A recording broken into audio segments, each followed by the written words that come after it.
hambanya nalar, hambanya akal pikirannya sendiri.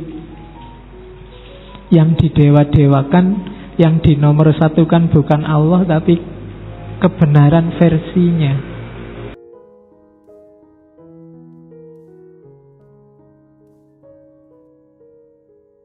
Assalamualaikum warahmatullahi wabarakatuh. Oke, jadi Ibnu Arabi ini nanti membedakan manusia itu ada dua jenis.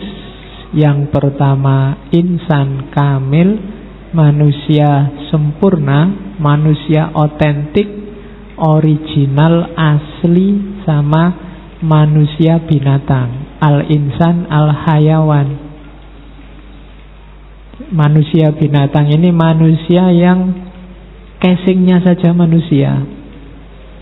Manusia itu kan jenisnya binatang. Saya sering bilang kan manusia itu binatang yang berpikir, binatang yang memaknai, binatang yang main simbol dan macam-macam. Dan katanya Ibnu Arabi, manusia yang kehilangan atribut kemanusiaan kamilnya, levelnya kayak binatang.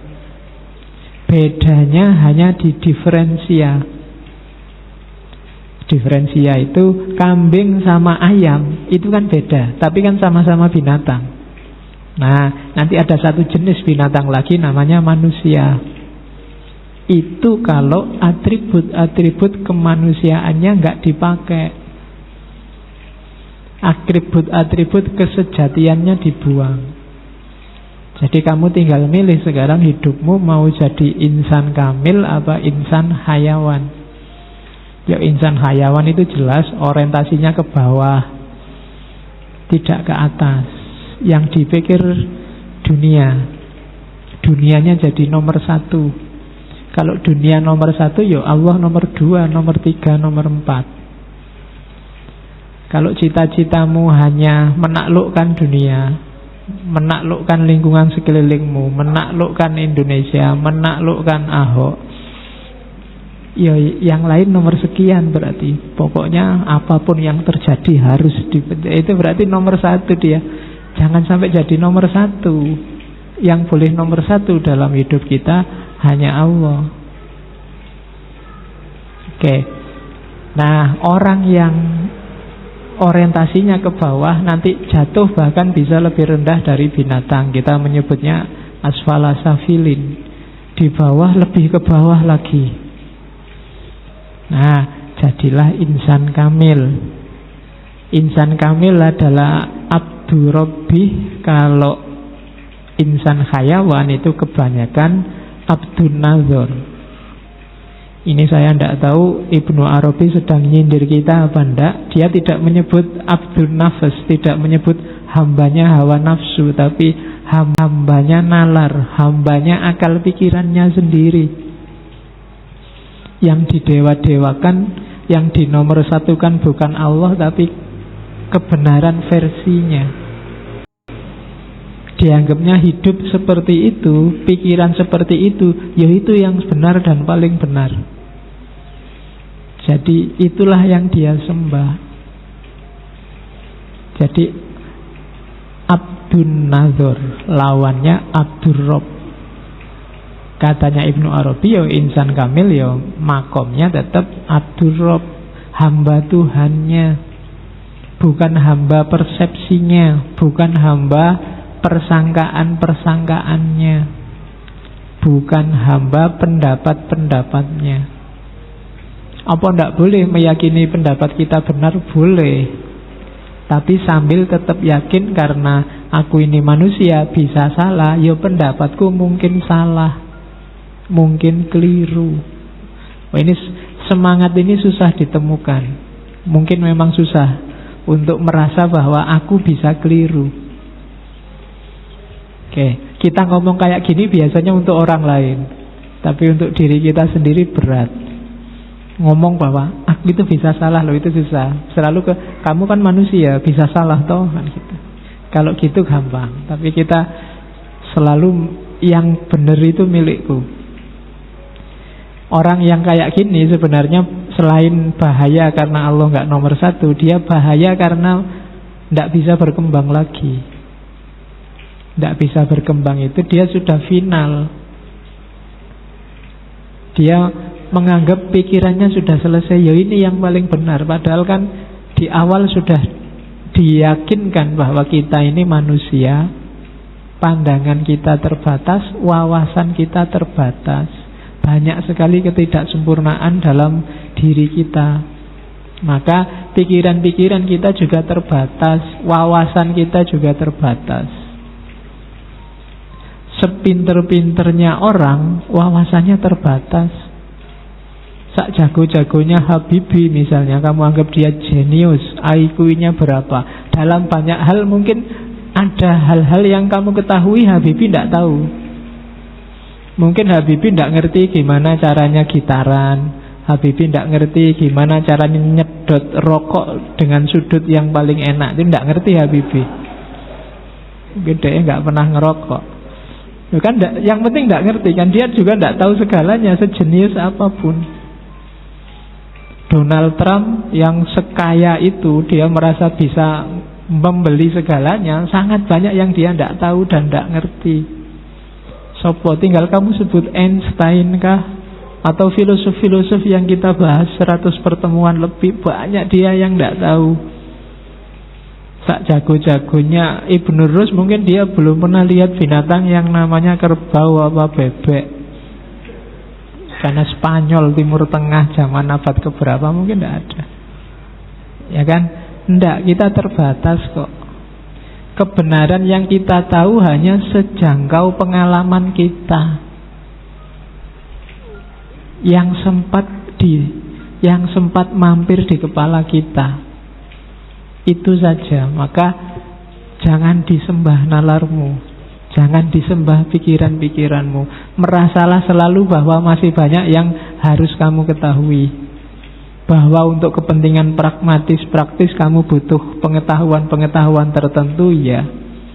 Tapi tetaplah terbuka, biar kita bergerak terus ke arah yang lebih baik dan lebih baik.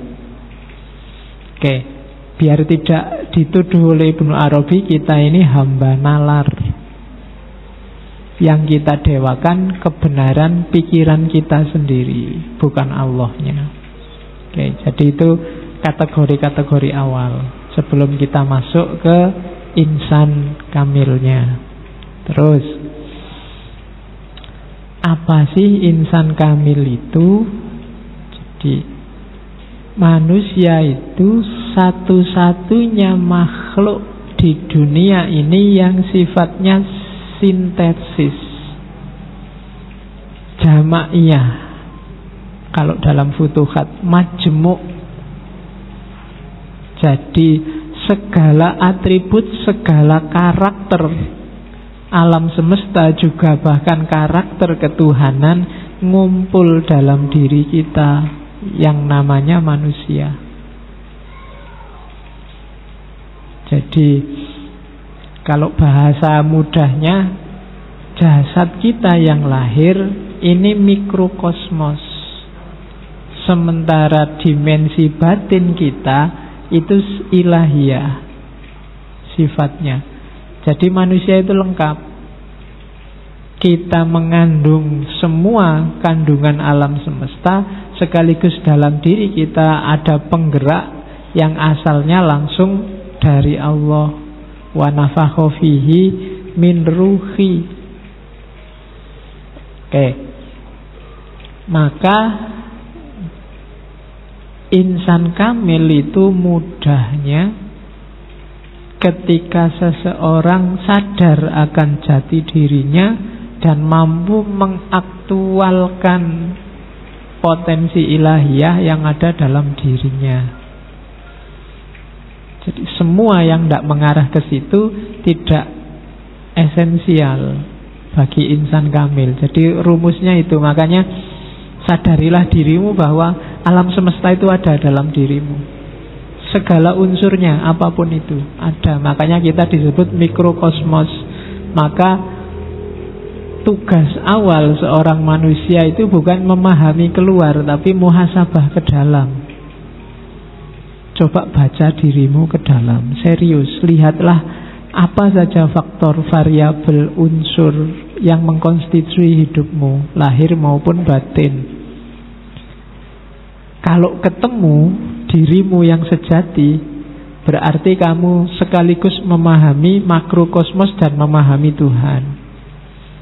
Kenapa memahami makrokosmos dan memahami dirimu itu sekaligus memahami Tuhan? Karena alam semesta, termasuk kita manusia, itu tajallinya Tuhan. Tajalli itu, kalau bahasanya dunia lain itu penampakan. Kalau bahasanya wayang itu pengejawantahan. Itu namanya tajalli. Jadi Tuhan itu menampakkan dirinya lewat makhluknya, lewat alam semesta, lewat kita. Jadi kenalilah Tuhan di aku, di alam semesta, dalam dirimu. Kenapa? Ya karena memang kita ini, itu kan nanti doktrin wahdatul wujudnya Ibnu Arabi kan bunyinya begitu. Kita itu tajallinya Tuhan. Ketika Tuhan ingin dikenal, lahirlah dunia seisinya, alam semesta termasuk manusia. Oke, nanti kita jelimiti lagi pelan-pelan. Jadi yang penting rumusnya itu dulu, bahwa insan kamil itu perpaduan sintesis antara makrokosmos dan ketuhanan dalam diri manusia. Oke, rumus pertamanya itu. Jadi gambarannya itu, dari wahdatul wujud lahirlah insan kamil. Jadi kayak gini loh gambarannya. Itu kan diawali dari realitas itu satu-satunya yang ada kan hanya Allah. Sebelum dulu ada apa-apa, yang ada kan hanya Allah. Maka ketika Allah ingin menciptakan, gampang-gampangannya itu ya, kalau ulama yang lain bilang Allah itu kan menciptakan dari tidak ada apa-apa, tiba-tiba ada. Ini dipandang susah dipahami. Untuk lahir sesuatu kan butuh bahan. Manusia aja disebut dari tanah, nanti malaikat dari cahaya, setan dari api. Itu kan namanya ada bahan. Cuma dulu ketika belum ada apa-apa, wong apa-apanya belum ada, yang ada cuma Allah. Bahannya apa? Ya bahannya tidak lain, ya Allah sendiri. Nggak ada apa-apa. Kalau bahannya di luar Allah, berarti ada sesuatu selain Allah. Bahannya ya Allah itu. Itu kalau pakai bahasa kasar bahan ya. Disitulah nanti muncul ide emanasi, melimpah dari dirinya Allah. Karena memang tidak ada apa-apa selain Allah. Berarti satu-satunya jalan untuk lahir sesuatu di luar Allah, sumbernya harus Allah juga. Jadi wujud yang sejati itu hanya Allah. Ketika muncul wujud lain, itu pasti pecahan, dalam tanda petik ya, pecahan dari Allah. Yang hakikatnya ya Allah sendiri. Kalau gelas ini tak pecah-pecah, tak cuil-cuil, hakikatnya kan ya gelas yang pecah dan cuil itu tadi. Itu ya gambaran kasarnya begitu. Untuk teman-teman paham emanasi. Sejak kemarin kan kamu bingung, iya ya emanasi itu kok Allah melimpah memancar. Ya karena memang tidak mungkin ada penciptaan dengan bahan. Pasti munculnya ya dari Allah sendiri. Nah, dari situ mungkin muncul, kenapa kok melimpah bahasanya? Kenapa kalau Farabi, Ibnu Sina dan kawan-kawan kan pakai istilah melimpah dari diri Allah? Ya karena memang tidak bersifat. Kenapa kok tidak Allah menciptakan saja, tidak ada apa-apa terus tiba-tiba ada? Itu susah dipahami. Jadi ya melimpah dari dirinya Allah, keluar dari dirinya Allah. Oke, jadi wahdatul wujud, satu-satunya wujud yang ada hanya Allah, dan nanti dari situ melimpah.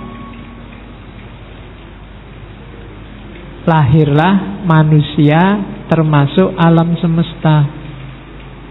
Dan limpahan pertama, lelehan pertama, itulah nanti yang dikenal sebagai hakikat Muhammadiyah. Tidak ada hubungannya sama NU atau sama ya. Ya, nanti Muhammadiyah kamu protes, mbok diganti wae Pak hakikat NU. Ini bukan Muhammadiyah itu. Kadang orang menyebutnya Nur Muhammad. Kalau analoginya matahari, cahaya pertama yang melimpah dari matahari, yang paling dekat dari matahari, itulah Nur Muhammad. Itulah hakikat Muhammadiyah. Saya tidak tahu alasannya apa Ibnu Arabi termasuk Al-Hallaj pakai istilah Nur Muhammad. Mungkin dari premis bahwa makhluk di alam semesta ini yang jadi masterpiece-nya Allah adalah manusia. Dan di kalangan manusia yang paling dicintai oleh Allah adalah Muhammad. Berarti Muhammad itu paling dekat di hatinya Allah. Maka pancaran pertama yang paling bercahaya oleh para sufi disebut Nur Muhammad, hakikat Muhammadiyah. Kenapa kok nggak disebut Nur Adam apa Nur Isa? Mungkin logikanya karena ya beliau yang paling dicintai oleh Allah, paling dekat sama Allah. Makanya kan ada hadis, laulaka ya Muhammad, seandainya bukan karena engkau wahai Muhammad, tidak akan aku ciptakan langit dan bumi. Kan ya sering saya bilang ketika orang makomnya di level cinta itu kan selalu demi yang dicintai, untuk kepentingan yang dicintai. Oke, jadi yang paling dicintai Allah sebelum Muhammad yang fisik ini lahir, dulu sudah ada yang oleh Ibnu Arabi dan kawan-kawan disebut Nur Muhammad. Yang Nur Muhammad inilah nanti dari cahaya pertama lahirlah lelehan-lelehan selanjutnya, cahaya-cahaya selanjutnya. Sumbernya ya dari cahaya yang, kalau ini matahari terang, yang paling dekat dari matahari yang disebut Nur Muhammad ini kan terang yang kedua, sumbernya langsung matahari.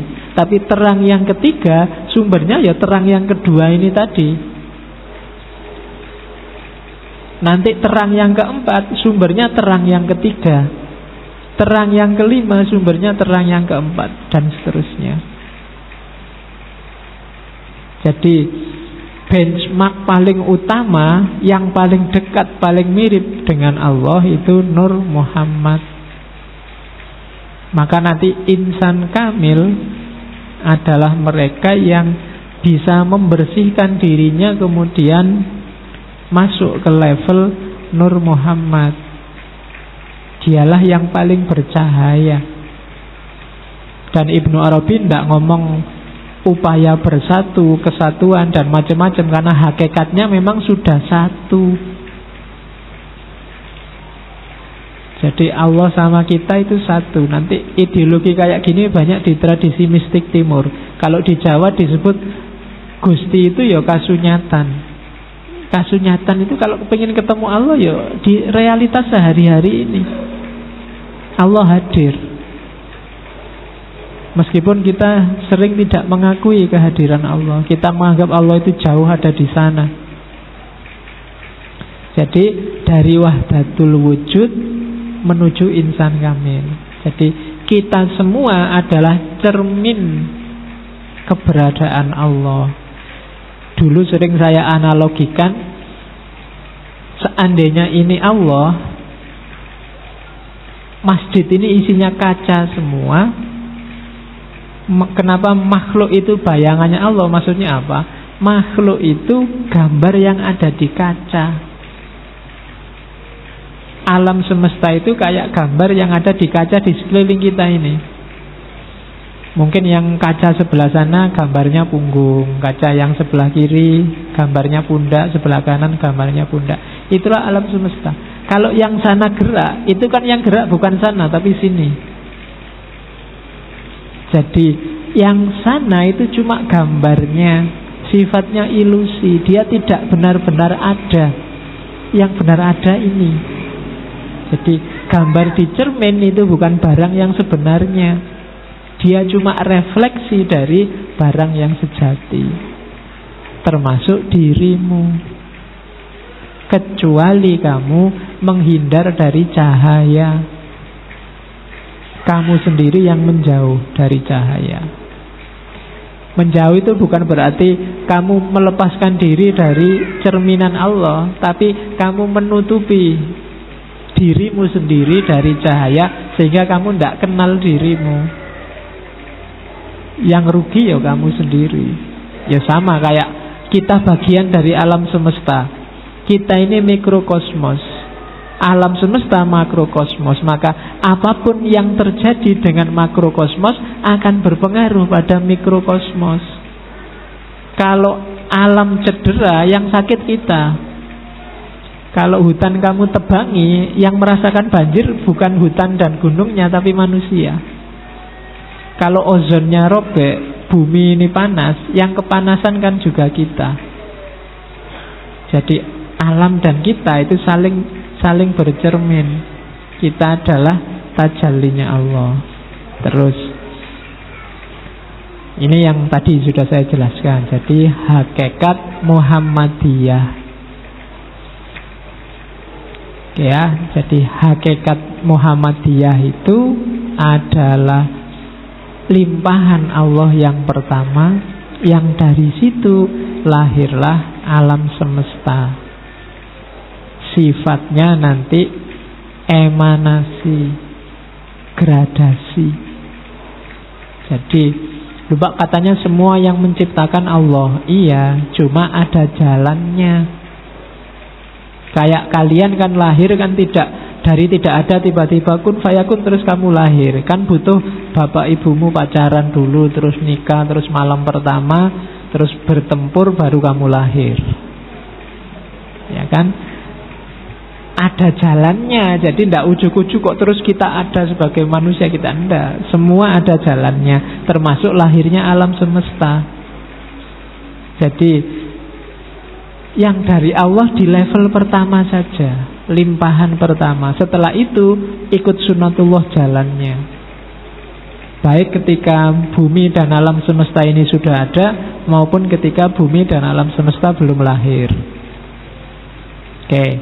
Jadi itu hakikat Muhammadiyah, Nur Muhammad.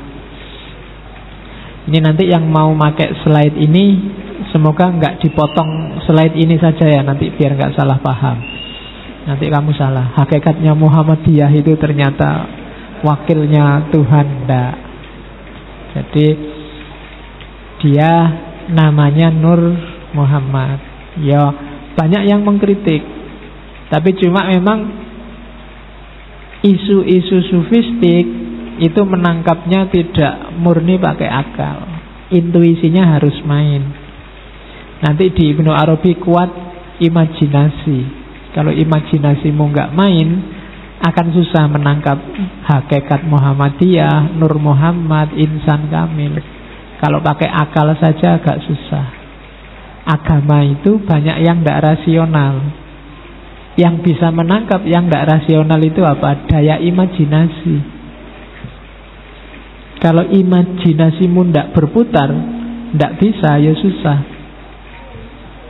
Tidak bisa membayangkan surga, neraka, sirotol mustaqim, akhirat, pahala, siksa. Itu imajinasimu kalau macet. Kamu mengandalkan akalmu yang 1 tambah 1 2, mungkin kamu tidak percaya. Di surga itu, kalau di bumi akarnya di bawah, buahnya di atas. Kalau di surga kebalikannya, akarnya di atas, buahnya di bawah. Jadi ngambilnya gampang. Itu kan akalmu nggak nyambung itu. Dari mana jalurnya? Lah emangnya tumbuhnya pakai apa kok akarnya di bawah? Bidadari itu perawan terus. Itu kan tidak tekan pikiranmu. Emangnya di sana ada dokter yang operasi gitu terus?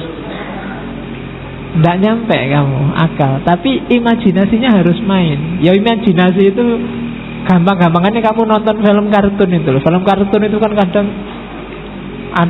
dijepit pintu quick sampai gepeng terus bisa besar lagi. Itu kan imajinasi mainnya. Lucu tapi imajinatif. Kamu nonton Doraemon itu kan imajinatif. Imajinasi yang main. Pakai akal mustahil. Tidak bisa ditangkap. Daya khoyal harus tinggi. Menangkapnya pakai intuisi, imajinasi. Oke. Karena apa? Agama itu 90% kita ngomong entitas yang metafisik. Misalnya malaikat itu dari cahaya. Terus kamu bayangkan kira-kira malaikat itu kayak gimana ya? Apa kayak lampu neon, apa kayak lampu. Kan dia dari cahaya misalnya. Itu kan imajinasimu kalau nggak canggih ya susah menangkapnya.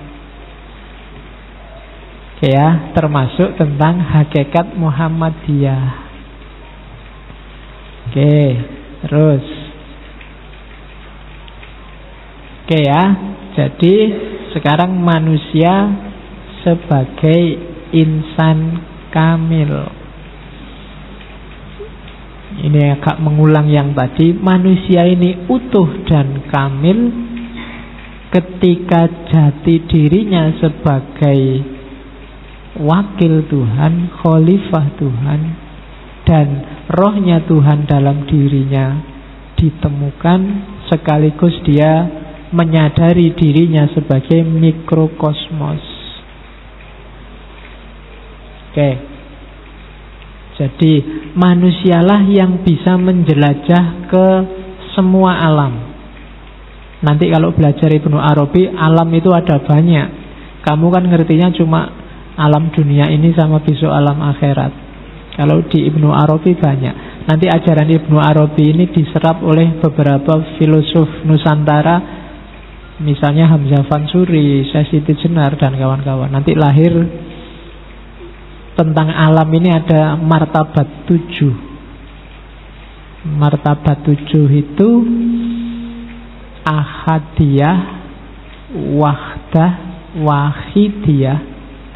Nanti terus ada alam arwah, ada alam misal, ada alam ajsam, ada alam insan. Manusia ada di alam ke-7, alam insan.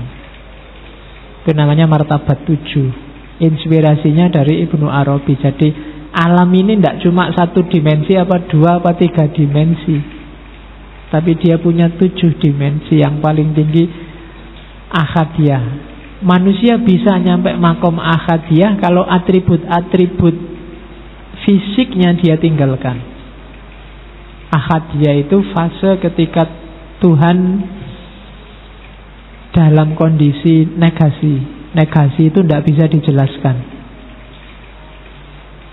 Satu-satunya cara untuk menjelaskan pakai kata-kata tidak. Jadi tidak begini, tidak begitu. Tidak A, tidak B, tidak C, tidak D. Kalau dijelaskan pakai statement positif, pasti salah. Itu makom ahadiyah, level paling tinggi. Ini yang laisa kamislihi syai'un, tidak bisa dikenali. Tuhan yang sejati dalam hakikat kediriannya. Kamu gambarkan kayak gimana pun, bukan itu. Itu makom ahadiyah. Tapi kan terus Allah bilang, aku ingin dikenali. Kuntu kanzan mahfiyan fa'uridu an u'rofa. Aku ini khazanah tersembunyi, maka aku ingin dikenali. Dari situ Allah menciptakan makhluk. Nah, level pertama yang disebut hakikat Muhammadiyah tadi ada di dunia kedua, dunia wahdah. Kemudian limpahan dari wahdah, ya realitas ini, alam semesta dan seisinya ini, dunia wahidiyah. Sudah ada zat, sudah ada sifat. Meskipun belum terinci. Baru nanti masuk ke level-level di bawahnya. Ada alam arwah, alam ajsam, alam insan, dan seterusnya. Kapan-kapan kalau kita ngomong filosof sufi Nusantara, kita bahas itu. Ronggo Warsito juga menyinggung itu dalam serat Hidayat Jati. Oke, itu bau Ibnu Arabinya kuat. Jadi arahnya ke manusia sebagai insan kamil. Oke, terus simbolnya insan kamil itu Adam.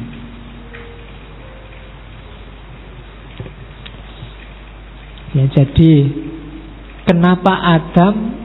Ya kalau ingin ngerti manusia yang original kan Adam. Adam itu di jasmaninya diciptakan dalam citra alam, rohaninya diciptakan dalam citra Tuhan. Kalau dalam bahasa lain, Tuhan itu meringkas semua ciptaannya dalam manusia. Dalam dirimu ada alam semesta, ada malaikat, bahkan mungkin ada jin, ada setan. Bisa.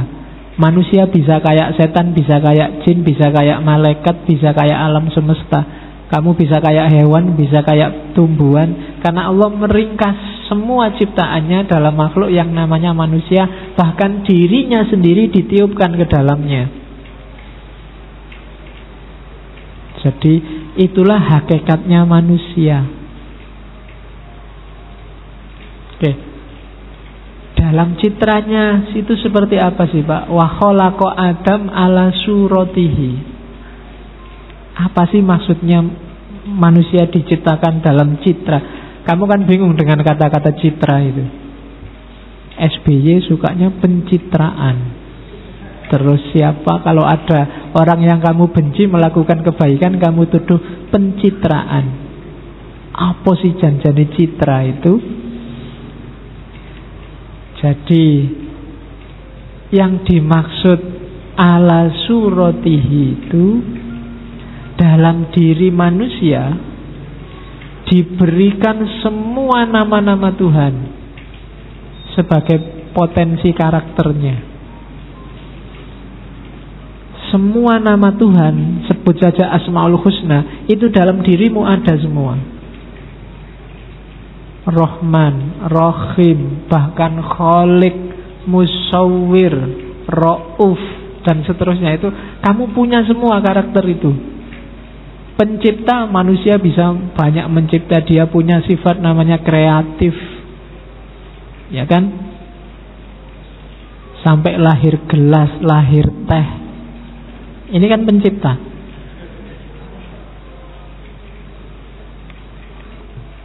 Binatang, hewan tidak ada yang kreatif. Sejak dulu kalau minum ya nyari air, nyari sungai, nyari hujan. Ayam, kambing nggak pernah punya ide bikin teh yuk, bikin kopi yuk, tidak ada. Pokoknya air ya diminum aja. Dia tidak bisa kreatif. Manusia punya, dia punya sifat mencipta sebagaimana Allah. Manusia juga bisa menyiksa sebagaimana Allah. Dalam sejarah banyak kan manusia yang punya karakter menyiksa. Ketika porsi dan proporsinya nggak pas, dia jadi kejahatan. Kalau pas, dia diperbolehkan. Ya dalam konteks tertentu kan kadang dibutuhkan kesulitan-kesulitan, keruwetan-keruwetan demi harmoni. Itu ada karakter-karakter Allah yang di situ dimiliki manusia. Jadi penyayang, kita punya sifat sayang. Rahman Rahim, kasih sayang yang mendalam dan meluas. Allah punya sifat Ghafurur Rahim, kita juga punya.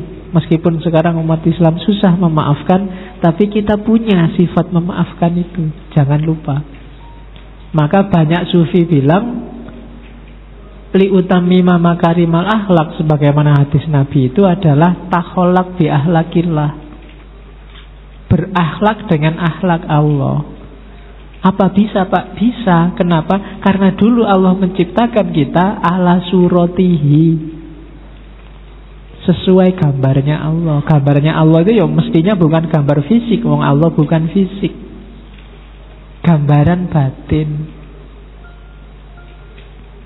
gambaran mental, gambaran ruhani. Dan kalau itu mental dan ruhani kan ya nama-nama Allah minimal yang 99 itu kita punya. Itulah maksud dan Allah dan Tuhan menciptakan Adam ala suratihi, sesuai citranya, bukan fisiknya. Makanya ketika orang mencapai puncak kan ada hadis, kalau dia mendengarkan, aku jadi pendengarannya, bukan aku jadi telinganya. Jadi daya mendengar, kependengaran, kepenglihatan, itu Allah. Mata ini ketika roh tidak ada gunanya. Jadi telinga kalau roh tidak ada juga tidak ada gunanya. Dia kayak komputer tapi tidak ada softwarenya, tidak ada gunanya. Semahal apapun komputermu, hardwaremu, kalau softwarenya nggak ada, nggak operatif. Secakep apapun orang, kalau isinya nggak ada, ruhnya nggak ada, kamu lari. Kalau nggak percaya, cobalah. Berarti kuncinya apa? Keywordnya kita sebagai manusia itu ya suratu Adam, suratullah dalam diri Adam itu, ruhnya. Jasad itu cuma kendaraan kita, materi itu cuma media, dia alat bukan tujuan. Jadi jasad itu memang dikasih Allah untuk mewujudkan tujuannya rohani. Bukan berarti jasad itu tidak penting, ya penting. Karena kalau kita roh saja juga tidak bisa jadi khalifah. Makanya kita ruh dan jasad. Jadi ala suratihi itu dalam diri kita terkumpul nama-namanya Allah. Makanya sebelum turun ke bumi kan ada cerita, ada ayat yang bilang wa 'allama Adamal asma'a kullaha. Jadi untuk membangun citra Adam sebagai wakil Allah di muka bumi, dalam diri Adam asma'akullaha. Jangan diartikan alama itu terus Adam di depannya Allah, terus Allah ceramah gini dam, kan gak gitu. Ya mestinya ya sama Allah langsung dikasihkan ke dalam diri Adam asma itu. Dari situlah nanti Adam menerjemahkannya dalam kehidupan. Jadi itu memang skenarionya Allah begitu. Karena itulah maka semua malaikat, bahkan iblis disuruh sujud pada Adam. Karena dalam diri Adam ada kualitas Tuhan. Oke, makanya kalau iblisnya mau ngeyel, dadak debat, kan aku maunya hanya sujud pada Allah. Itu bisa dijawab, enggak, kamu enggak tak suruh sujud pada Adam yang tanah, tapi kualitas Adam yang dalam dirinya ada nama-nama Allah, yang semuanya harus tunduk pada keagungan nama-nama Allah. Jadi itu katanya Ibnu Arabi nanti simbolnya insan kamil itu Adam. Berarti insan kamil itu manusia yang kembali ke fitrahnya sebagai tajallinya Allah melalui nama-namanya. Berarti manusia paling sempurna adalah manusia yang berakhlak mulia, bukan manusia yang semata-mata paling banyak ibadahnya. Ibadah yang tidak ngefek ke akhlak, tidak ada nilainya. Sholat yang tidak tanha anil fahsya wal mungkar, tidak ada nilainya. Apalagi sholat dipakai sebagai jalan untuk bikin susah orang, karena kamu bikin macet jalan. Ya, lah ya kan. Jadi aneh sekarang sholat kok baunya politik, sholat kok baunya, dan sholat jadi jalan kemungkaran, tidak bisa. Haji itu jalan untuk egalitarian. Manusia diajari oleh Allah untuk merasa dirinya setara dengan yang lain, itu lewat haji. Maka tidak boleh pulang haji kok malah merasa lebih tinggi dari yang lain, karena dia sudah haji, yang lain belum. Itu berarti pelajarannya gagal. Karena pelajaran haji adalah pelajaran egalitarianisme. Kalau zakat itu pelajaran tazkiyatul mal, membersihkan harta. Targetnya apa? Jiwa yang tidak terikat, tidak jatuh cinta pada dunia, pada harta. Kalau kamu zakatnya utuh, zakat malnya, zakat fitrahnya beres, tapi jiwamu sangat terikat oleh duniamu, oleh hartamu, berarti targetnya zakat gagal, visinya zakat gagal. Sama kayak kamu sholatnya lengkap, tapi curangnya juga lengkap, korupsinya juga lengkap.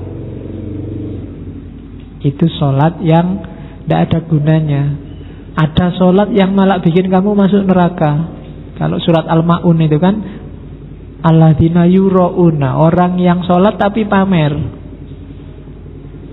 tidak masuk surga, malah fawailul lil musallin, kamu masuk neraka wail.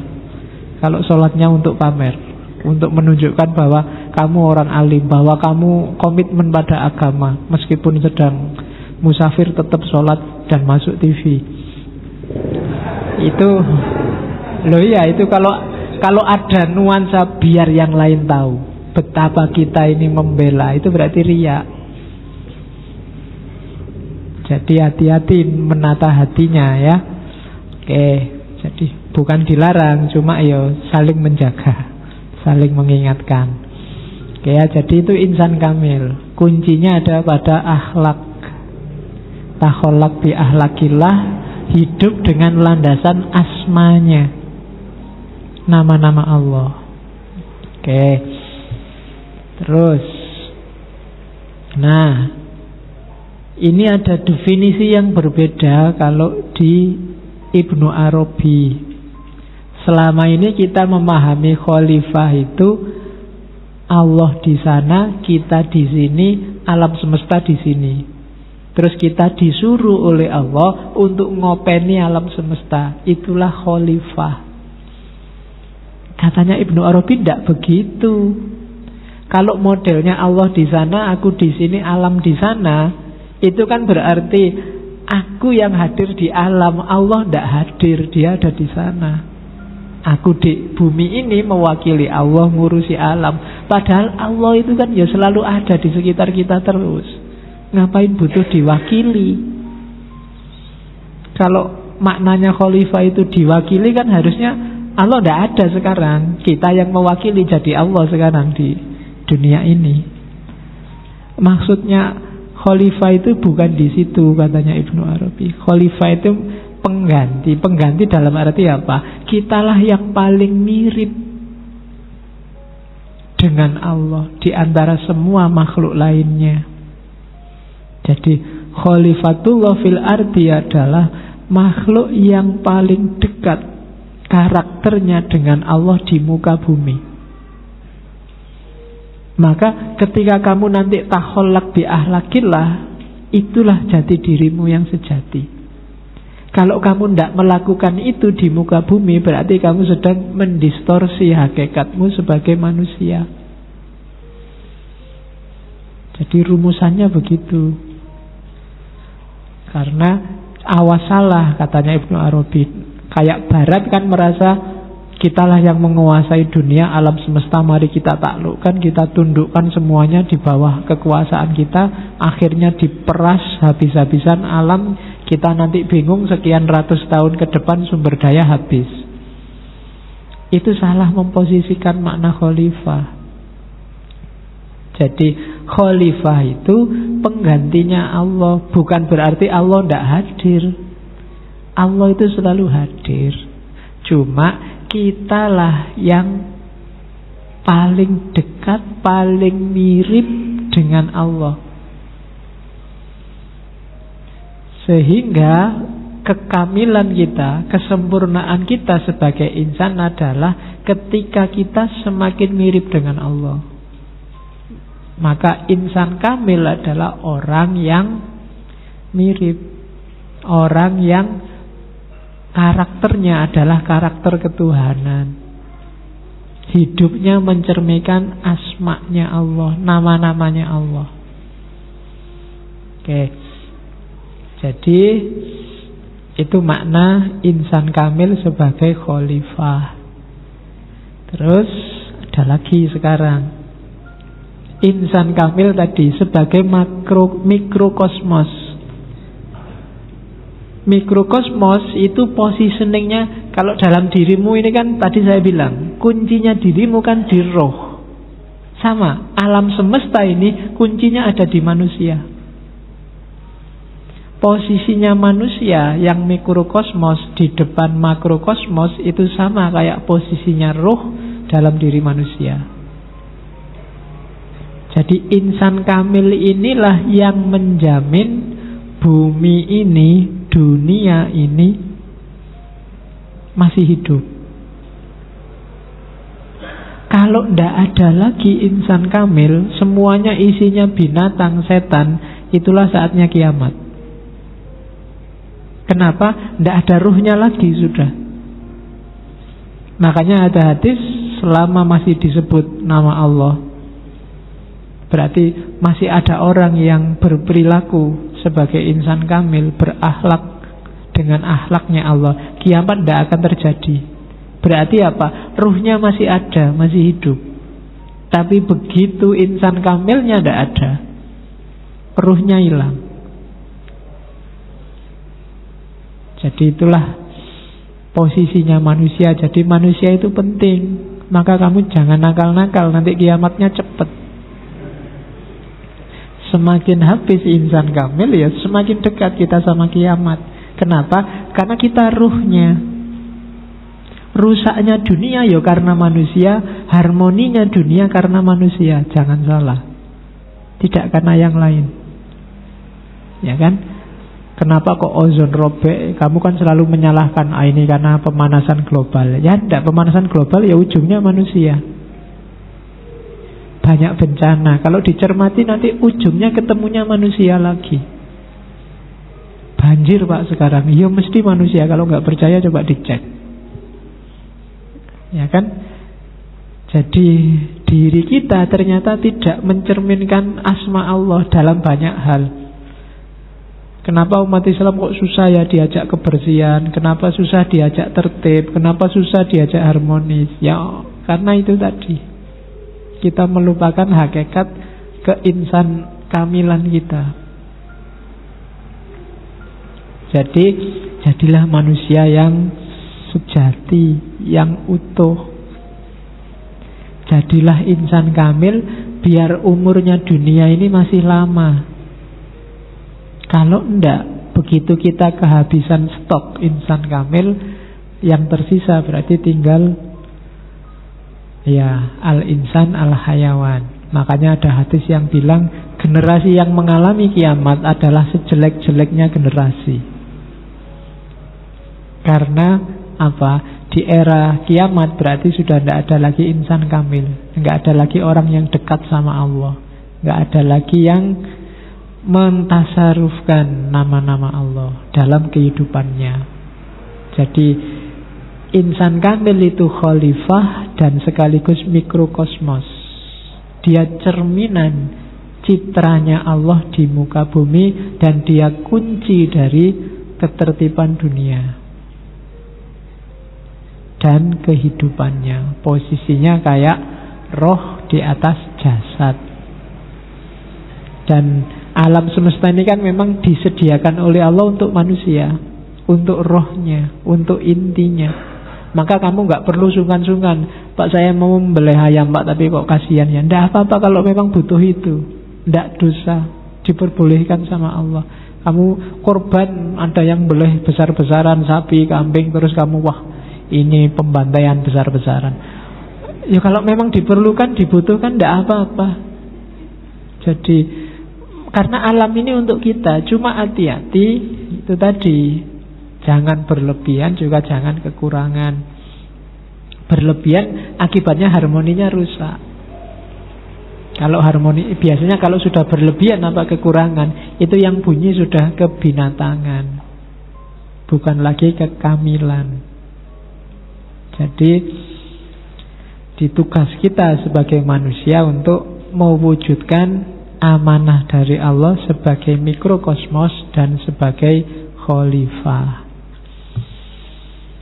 Terus kalau di Futuhat diibaratkan manusia dan alam itu kayak apa ya? Alam ini kayak harta bendanya Allah.